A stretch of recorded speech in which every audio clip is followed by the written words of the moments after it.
திரைப்படத்தை பற்றி ஒரு சில வார்த்தைகள் பேச ஹர் ஸ்டோரிஸ் பப்ளிகேஷன் நிறுவனர் எழுத்தாளர் நிவேதிதா லூயிஸ் அவர்கள்.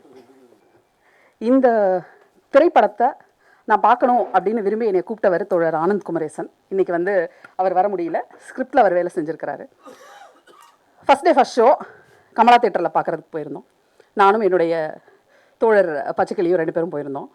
கரெக்டாக சென்டரில் சீட்டு, மிடில், உட்காந்த இடத்துல இருந்து படம் தொடங்கிய அந்த செகண்டில் இருந்து படம் முடிகிற வரைக்கும் நான் வேற ஒரு உலகத்தில் தான் இருந்தேன். அந்த தியேட்டர்லேயே நான் இல்லை. படம் முடியுது, எல்லாரும் எந்திரிச்சு போயிட்டே இருக்காங்க, என்னால் என் சீட்டை விட்டு எழுந்துக்க முடியல. அங்கே அப்படியே உக்காந்துருக்கேன். திருப்பி நாங்கள் 2 பேரும் வெளியில் வர்றோம். படக்குழுவினர் வெளியே வர சொல்கிறாங்க, வெளியில் வந்துடுங்க, டைம் ஆகிடுச்சு, கிளம்புங்கன்றாங்க. குழுவினர் வெளியில் வந்துட்டாங்க, நாங்களும் வெளியில் வந்து நிற்கிறோம். வீட்டுக்கு போகணும், மனசு வரல. அங்கேயே நின்று பேசிகிட்டே இருக்கோம் படத்தை பற்றி. ஒரு மணி நேரம் பேசியிருப்போம். ஆனந்த் கிட்ட பேசிகிட்டு இருக்கேன். பேசிகிட்டு இருக்கும்போது என்ன அறியாமல் நான் அழுகுறேன். ஒரு திரைப்படத்தை பார்த்து இவ்வளவு தூரம் நான் உணர்ச்சி வசப்படுவேன் அப்படின்னு நான் கனவுல கூட நினைக்கல. Because I am known to be someone who is very very strong. பேசி முடிச்சு 1 மணி நேரத்துக்கு மேலே பேசிட்டு சரி கிளம்பலாம் அப்படின்னு யோசிக்கும் போது தான் டக்குன்னு நம்ம ஸ்ருதி டிவி தோழர் பிடிச்சி ஒரே ஒரு சின்ன பைட்டு மட்டும் கொடுங்க, ஒரு 5 நிமிஷம் அப்படின்னாரு. முதல்ல வேணான்னு சொன்னேன். சரின்னு ஒரு 2 நிமிஷம் பைட்டு தானே பேசுவோம் அப்படின்னு சொல்லி பேசினேன். திருப்பி அவர்கிட்ட பேசும்போதும் பேச பேச எனக்கு குரல் உடையுது. என்னால் பேச முடியல முழுசாக. பேசி முடித்த பிறகு அது யூடியூப்பில் வருது. நான் தேட்டரில் இருந்து திருப்பி அங்கேருந்து கிளம்பும் போதே மதியானம் 1 மணி தோழர். அது வரைக்கும் அங்கே உட்காந்து பேசிட்டே இருந்தோம். வீட்டுக்கு வந்த பிறகு என்னால் சாப்பிட முடியல. திருப்பி எனக்கு அந்த படத்தில் இருக்கக்கூடிய அந்த காட்சிகள் மனசில் ஓடிட்டே இருக்குது. சிஸ்டம் எடுத்துகிட்டு உட்காந்துட்டேன். இந்த படத்தை பற்றி மனசுக்கு தோன்றதை கண்ணை மூடிட்டு எழுதி போட்டுருவோம் நம்ம சோஷியல் மீடியாவில் அப்படின்னு சொல்லிட்டு உட்காந்து டைப் பண்ண ஆரம்பிச்சிட்டேன். கடன்னு எழுதிட்டே இருக்கேன். எழுத எனக்கு என்ன தோணுதுன்னா, இந்த மாதிரியான திரைப்படங்கள் தமிழ் சூழலில் வர்றது அப்படிங்கிறது அத்திப்பூத்தார் போல் ரொம்ப ரொம்ப அரிது.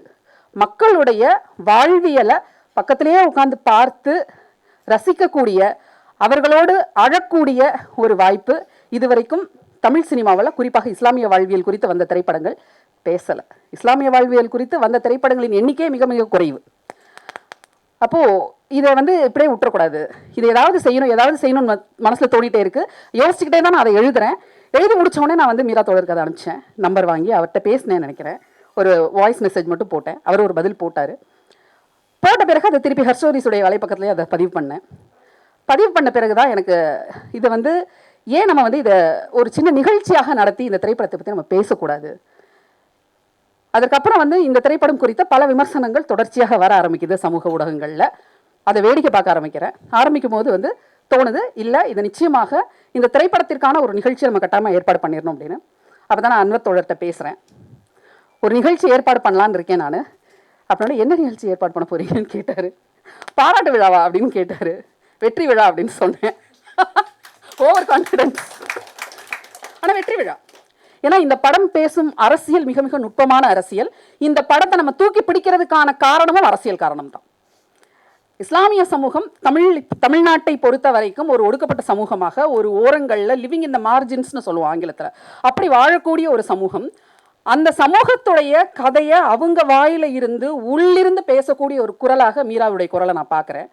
ஏன்னா உள்ளிருந்து பேசக்கூடிய குரல்கள் இந்த சமூகத்திலிருந்து வெளியில் வர்றதுக்கான ஒரு ஸ்பேஸ் இங்கே இன்னும் உருவாகவே இல்லை. அரசியல் தளத்திலாகட்டும், சமூக தளத்திலாகட்டும், இஸ்லாமியர்களும் கிறிஸ்தவர்களும் குறிப்பாக சிறுபான்மையினர் வெளியில் பேசுறதுக்கான ஒரு தளம் இங்கே உருவாகவே இல்லை. எவ்வளவோ நம்ம சாதிச்சிட்டோம் அப்படின்னு நம்ம பேசுகிறோம். அந்த சாதனைகளை தாண்டி இந்த குரல்கள் மேலே வரல. அப்படி வரக்கூடிய குரல்களுக்கான குறைந்தபட்ச ஒரு மரியாதையை, ஒரு மதிப்பை நம்ம கொடுக்கணும் அப்படிங்கிறது எனக்கு தோணுனதுனால தான் தோழர்கிட்ட பேசினேன். தோழர் பேசினோடனே என்ன சொன்னார்னா, நான் பேச வர்றேன், நான் அவரை பேச தான் கூப்பிட்டேன். பேச வாங்க சார், நீங்கள் பேசுனீங்கன்னா ரொம்ப நல்லா இருக்கணுன்னே, இது ஏன் நம்ம சேர்ந்து செய்யக்கூடாது அப்படின்ற ஒரு இதை அவர் முன் வச்சார். ரொம்ப மகிழ்ச்சி எனக்கு. ஏன்னா இந்த குரல் உள்ளிருந்து வரணும். தமிழ் முஸ்லீம் திண்ணையில் இருந்து வரக்கூடிய குரலாகவும் இது இருக்கணும். நேற்று தான் தௌஹீத் ஜமாத் அவங்களுடைய பக்கத்தில் என்ன எழுதியிருந்தாங்க இந்த திரைப்படத்தை குறித்து அப்படின்னு நான் வாசித்தேன். அப்போ தமிழ் முஸ்லீம் திண்ணை அங்கிருந்து வரக்கூடிய இந்த குரல்கள் எனக்கு மிக முக்கியமான குரல்களாக பட்டுச்சு. அந்த குரல் இங்கே ஒலிக்கணும். அந்த குரல் தமிழ்நாடு முழுக்க கேட்கணும், உலகம் முழுக்க அந்த குரல் சென்று சேரணும். அதனால் தமிழ் முஸ்லீம் திண்ணை கேளிர் அமைப்பு தோழர் சொன்னதன் பேரில் அவங்களும் நம்மளோட ஒத்த சிந்தனையோடு பயணிக்கக்கூடிய அமைப்பு அப்படிங்கிறதுனால அவங்களோட சேர்ந்து கொண்டு இந்த நிகழ்ச்சியை செய்யலாம் அப்படின்னு முடிவு பண்ணியாச்சு. செய்யலாமா அப்படின்னு தோழரை கேட்ட உடனே தோழர் தாராளமாக நீங்கள் செய்யுங்க அப்படின்னு அவர் ரொம்ப மகிழ்ச்சியாக வந்து வர முயற்சி செய்கிறன்ற மாதிரி சொல்லிட்டாரு. அடுத்தடுத்து ஏற்பாடுகளை செய்கிறோம், எங்கே பண்ணலாம், அங்கே பண்ணலாமா, இங்கே பண்ணலாமான்னு ஒரு குறைந்த நாட்கள் தான், ஒரு 2-3 நாட்கள்லேயே கடன் அவசரமாக திட்டமிட்டு அவசரமாக நிகழ்ச்சியை வந்து வச்சாச்சு. இவ்வளோ பேர் நீங்கள் வந்திருக்கீங்க அப்படிங்கிறது வந்து உண்மையிலேயே இந்த சமூகம் அனைவருக்குமான சமூகமாக மாறிக்கொண்டு தான் இருக்கிறது. ஆனால் இந்த மாற்றம் வந்து கொஞ்சம் மெதுவான ஒரு மாற்றமாக, நமக்கு எப்பயுமே கொஞ்சம் நம்ம எல்லாருமே அயன் பாக்ஸ் மாதிரி தானே, எடுத்தோடனே நம்ம வந்து பறக்க மாட்டோம்ல, ஊதிக்கிட்டே இருக்கணும். அப்படி ஒரு சமூகமாக தான் நம்ம இருக்கிறோம். அப்போ ஊதாமல் நம்ம இருக்க முடியாதுல்ல. இந்த ஒரு புஷ், இந்த ஊக்கத்தை நம்ம தொடர்ச்சியாக இந்த சமூகத்துக்கு கொடுத்துட்டே இருக்க வேண்டியிருக்கு. அப்படியான ஒரு ஊக்கத்தை இந்த நிகழ்ச்சி இந்த படக்குழுவினருக்கு தரும் அப்படின்னு நான் நம்புகிறேன்.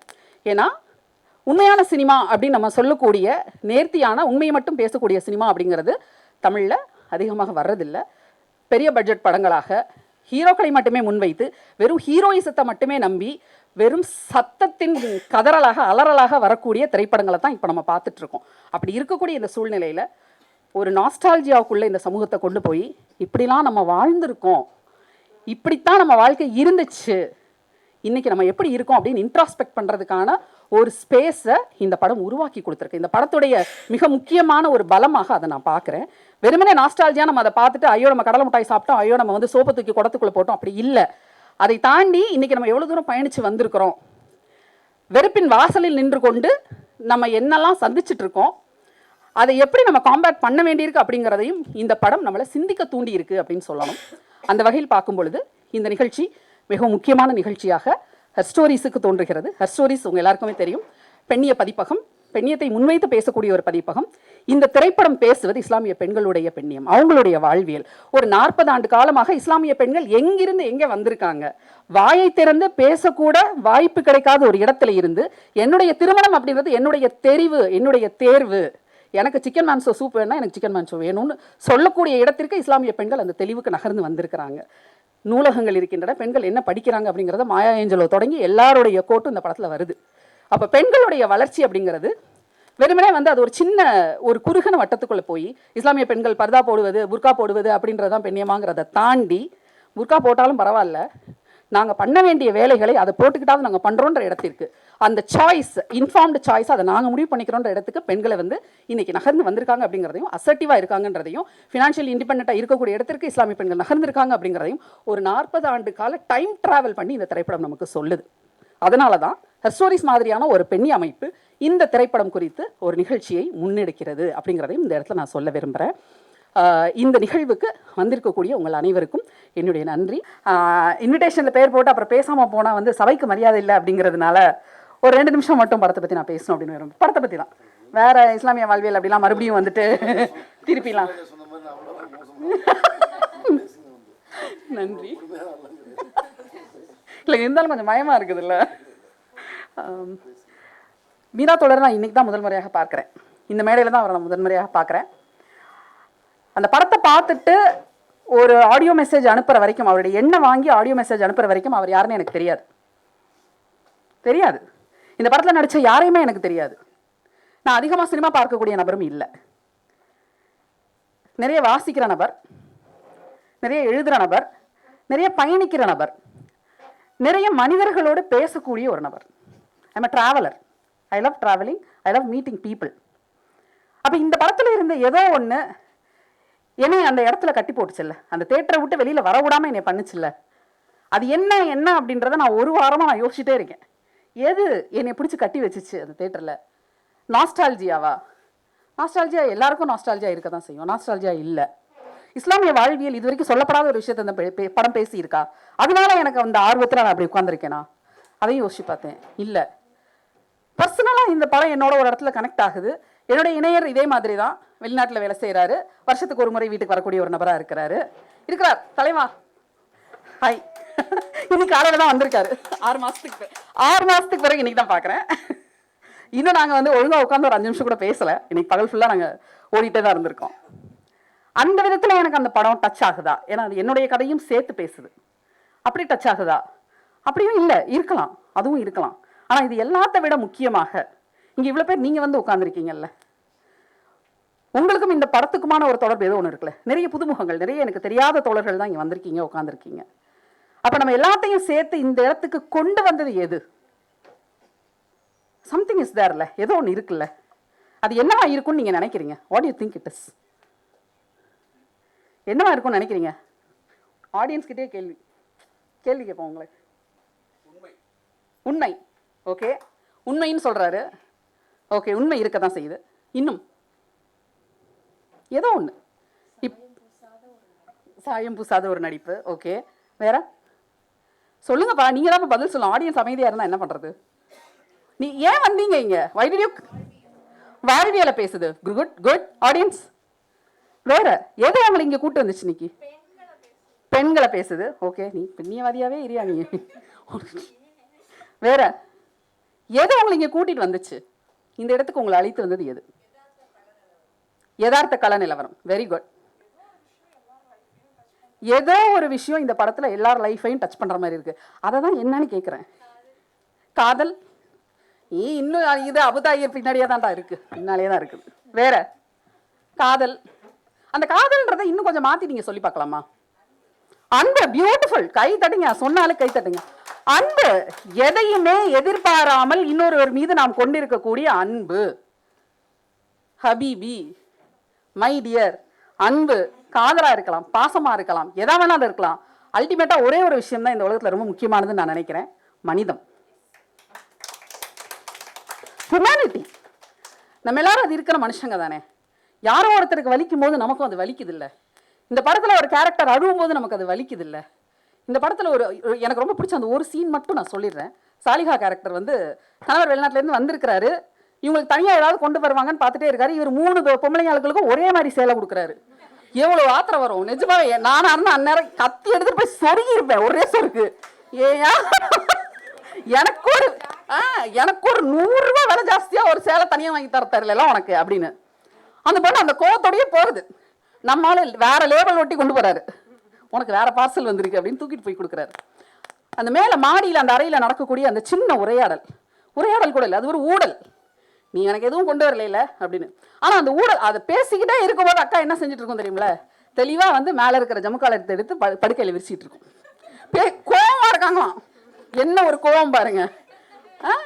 இவர் கடைசி இவர் போய் இது உனக்கு தான் வாங்கிட்டு வந்தேன், சரி எனக்கு தெரியுது இங்கதான் கடைசியில போய் முடிய போகுது. ஆனா அந்த அந்த காட்சி வந்து ஒரு கவிதை, ரொம்ப பொயட்டிக்கான ஒரு சீன். அது நம்ம நினைக்கிறோம்ல, பக்கம் பக்கமா வசனம் எழுதி பக்கம் பக்கமா மனப்பாடம் பண்ணி பேசினாதான் காதல். இல்லவே இல்லை, ஒரு காட்சி போதும். அதே மாதிரி ஒரு உமன் எம்பவர்மெண்ட்டுக்கு எனக்கு ரொம்ப பிடிச்ச ஒரு சீன். யூசுஃபுடைய காலம் முடிஞ்சு போச்சு, குடும்ப பொறுப்பு சாலிகா கைக்கு வந்துடுது. Salika is the queen of the house. ஒரே ஒரு காட்சி பேன் பண்ணி காமிச்சிருப்பாரு. கீழே கிரவுண்ட் ஃப்ளோர்ல அந்த அறைக்குள்ள கிரில் கம்பிகளுக்கு பின்னாடி அவர் உட்கார்ந்துருப்பாரு யூசுஃப். அப்படியே கேமரா பேன் ஆகி மேலே போகும். அந்த மாடியில் இந்த அம்மா அப்படி கையை பிடிச்சிட்டு இப்படி நிற்பாங்க, உப்பரிகையில ராணி மாதிரி. என்ன ஒரு பொயட்டிக்கான ஒரு போர்ட்ரேயல். அந்த குடும்பங்கள்ல யார் அதிகாரத்தை கையில வச்சிருக்கிறதுன்னு நடக்கக்கூடிய அந்த நுட்பமான அரசியலை பியூட்டிஃபுல். ஒரே ஷாட் தான், பேச்சு கிடையாது, டயலாக் கிடையாது, வளவளா கொலகொலா, நத்திங். சிம்பிளா ஒரு கேமரா பேனிங் ஷாட், கீழே இருந்து அப்படியே மேல. Poetry, shear poetry. இந்த படத்துல இந்த மாதிரி வந்து நம்ம பார்த்து பார்த்து ரசிக்கக்கூடிய ஒவ்வொரு காட்சியும் அப்படி இருக்கு. லெட்டர் எழுதுவாங்க நிலோஃபர். அந்த லெட்டர்ல என்ன இருக்கு நானும் குடிஞ்சு குடிஞ்சு பாக்குறேன். அந்த பாட்டுல வரும் என்ன எழுதாங்க, என் அன்பு அபு தாஹிர். அதை தாண்டி ஒரு வார்த்தை காட்டல. அதான் அநியாயம் தெரியுமா? அந்த பையன் எழுதின லெட்டர் மட்டும் கலர் ஸ்டிக்கரா ஒட்டி மேலேருந்து கீழே வரைக்கும் தெரியும். தம்பி நிறைய ஒர்க் பண்ணிருக்கீங்க, very good, hard work. Full sticker ஒட்டு அடிச்சு ஒட்டி இருக்காப்ல எல்லா இடத்துலயும் ஸ்டிக்கரை. ஆனா அந்த ஒரு லெட்டரை கொடுக்கறதுக்குள்ள அந்த ஃபேஸ் வந்து சொல்லக்கூடிய அந்த அந்த மொழி இருக்குல்ல, அந்த காதல் மொழி இருக்குதுல்ல, நிறைய ரொம்ப பியூட்டிஃபுல்லி எமோட்டட் யூ ஹேவ். ஏன்னா ஒவ்வொரு சீன்லையும் அந்த கேரக்டர் வந்து எப்படி வந்து தன்னுடைய ஃபீலிங்ஸை வெளிப்படுத்துதுங்கிறத காமிக்கிறது இருக்கு இல்லையா, ரொம்ப பியூட்டிஃபுல்லாக வந்து அதை அவர் செஞ்சிருப்பார். அந்த கடைசி காட்சியில் அந்த பொண்ணை பார்த்த உடனே இவருடைய ஃபேஸ் அப்படியே டக்குன்னு வந்து எமோஷன் அப்படியே மாறும். அந்த சீனும் அப்படியே கீழே மலையிலேருந்து இப்படி ஏறி மேலே வருவார். வந்தோடனே அந்த இடத்துல நின்று இப்படி திரும்பி பார்ப்பார். அந்த ஃபேஸ் அப்படியே கேமரா ஃபேஸை மட்டும்தான் காமிக்கும். Such a beautiful shot, such a beautiful shot. ரொம்ப அதாவது அதே மாதிரி அந்த கடைசியில் வந்துட்டு இந்த கலாச்சார காவலர்களுக்கு பயந்து அந்த எண்ணெய் வந்து ஒன்று, நான் இப்படி தான் சொல்லுவேன், நீ அதை எப்படி வேணாலும் எடுத்துகிட்டு போவான் வீட்டுக்கு அப்படின்னு சொல்லி கிளியரா இட் இஸ் லெஃப்ட் யூ. அந்த ஓப்பன் எண்டிங்கோடு அதை விடுறதுங்கிறது it's a very big risk. நிறைய சில பேருக்கு கொஞ்சம் அவசர கதியில் படம் பார்க்குறவங்களுக்கு புரியாது. ஐயோ இதுக்கப்புறம் அவங்களுக்கு என்ன ஆச்சுட்டு இருக்கும். இல்லை, நீங்கள் படத்தை முதல்லேருந்து ஃபாலோ பண்ணிட்டே வந்திருந்தீங்கன்னா அந்த சீனுக்கு அடுத்து என்ன நடந்திருக்குன்னு உங்களுக்கு தெரிஞ்சிருக்கும். ஆனால் நாங்கள் சேர்த்து வச்சிருந்தோம்னா நீங்கள் கல்லெடுத்து அடிப்பீங்க இல்லைங்களா, நாங்கள் வைக்க மாட்டோம்ல. நாங்கள் அந்த இடத்துல ஒரு இக்கமாக வச்சு காணாமல் பண்ணிடுவோம். பியூட்டிஃபுல்லாக அந்த ஷாட், அந்த லாஸ்ட் சீன் வந்து போயட்ரி. ஒவ்வொரு காட்சியும் அதே மாதிரி சாலிகா உட்காந்து தறியில் வந்து நெசவு பண்ணிட்டு இருப்பாப்ல. அப்படியே முத்தா முகத்தில் ஃபுல்லாக, முகத்தில் கழுத்துலலாம் வேர்வை அரும்பி இருக்கும். மைன்யூட் டீட்டெயிலிங், அவ்வளோ மைன்யூட் டீட்டெயிலிங், ஆச்சரியமாக இருக்கும். ஜூஸ் வாங்கிட்டு வந்திருக்கேன்னு சொல்லி கூஜா ஊற்றிக்கிட்டு வரும். கூஜா கரெக்டாக அந்த 80s 90s உள்ள கூஜா, நீட்டாக திருக்கு செம்பு, திருக்கு செம்பு பர்ஃபெக்டாக ஒவ்வொரு பொருளும் அந்த தறியை போடுறதுலேருந்து அந்த தறியை இறக்குறதுலேருந்து. அதே மாதிரி இந்த பெண்கள் வந்து உடல் சார்ந்த என்னென்ன மாதிரியான இன்னல்களெல்லாம் சந்திச்சுட்டே வராங்க. அந்த அம்மாவுக்கு சேர்த்து பொண்ணு, இந்த பொண்ணுக்கு வேலை செய்ய முடியல, உட்காந்து முதுகு ஒடியுது வேலை செய்கிறது. குடும்ப சுமை, வெளியே இருக்கக்கூடிய ஃபைனான்ஸை சமாளிக்கக்கூடிய சுமை எல்லாமே அந்த பொண்ணுக்கு. அந்த கேரக்டருடைய ஃபேஸே அப்படியே மாறுது. முதல்ல நீங்கள் கல்யாணம் ஆகி வரக்கூடிய அந்த பெண்ணுடைய முகமும் இறுதியில் அந்த வீட்டுக்கு ராணியாக மாறக்கூடிய அந்த பெண்ணுடைய முகமும் ஒன்றல்ல. நீங்கள் ரொம்ப கேர்ஃபுல்லாக பார்த்தீங்கன்னா அந்த ஃபேஸ் எவ்வளோ பெரிய டிரான்ஸ்ஃபர்மேஷன் ஆயிருக்கு அப்படிங்கிறத நீங்கள் பார்க்க முடியும். அது அவ்வளோ பியூட்டிஃபுல்லாக அதை போர்ட்ரேட் பண்ணியிருப்பார். அதே மாதிரி இந்த தாடியோட லென்த்து பாவம் தான், குட்டி தாடியிலேருந்து நீல தாடி வரைக்கும் ஒவ்வொரு ஏஜ் வாரி அவருடைய தாடி வந்து வளர்ந்துக்கிட்டே போகுது. அதே மாதிரி ஹிஸ் எமோஷன்ஸ் ஆல்சோ, எந்த அளவுக்கு அவர் எமோட் பண்ணுறாரு. அந்த கிளைமேக்ஸில் அவர் வந்து கடைசியில் மவுத்தாகிற அந்த காட்சி வரைக்கும் ultimate, such a beautiful portrayal. ஒரு சினிமா வந்துட்டு ஒரு மனுஷனை இவ்வளவு தூரம் யோசிக்க வைக்குது, இவ்வளவு தூரம் நம்மளை சிந்திக்க வைக்குது, நம்மளை வந்து உள்நோக்கி ஒரு கேள்வியை எழுப்ப சொல்லுது, எல்லார் மேலேயும் அன்பு செய் அப்படிங்கிறத நமக்கு திருப்பி திருப்பி சொல்லிக்கிட்டே இருக்கு. அப்படின்னா இது இந்த திரைப்படத்தோட வெற்றியா இல்லையா? அப்போ இந்த விழாவுக்கு நம்ம வெற்றி விழான்னு சொல்லணுமா அல்லது பாராட்டு விழான்னு சொல்லணும்? பாராட்டை யார் வேணாலும் சொல்லிடலாம். வெற்றியை கொண்டாடுவது அப்படிங்கிறது நம்ம தன்னலம் இல்லாமல் மனிதத்தை மட்டுமே நம்ம நேசிக்கிறவங்களா இருந்தால் மட்டும்தான் எல்லாருடைய வெற்றியையும் நம்மளுடைய வெற்றியாக நம்ம கொண்டாட முடியும். So we are here to celebrate the success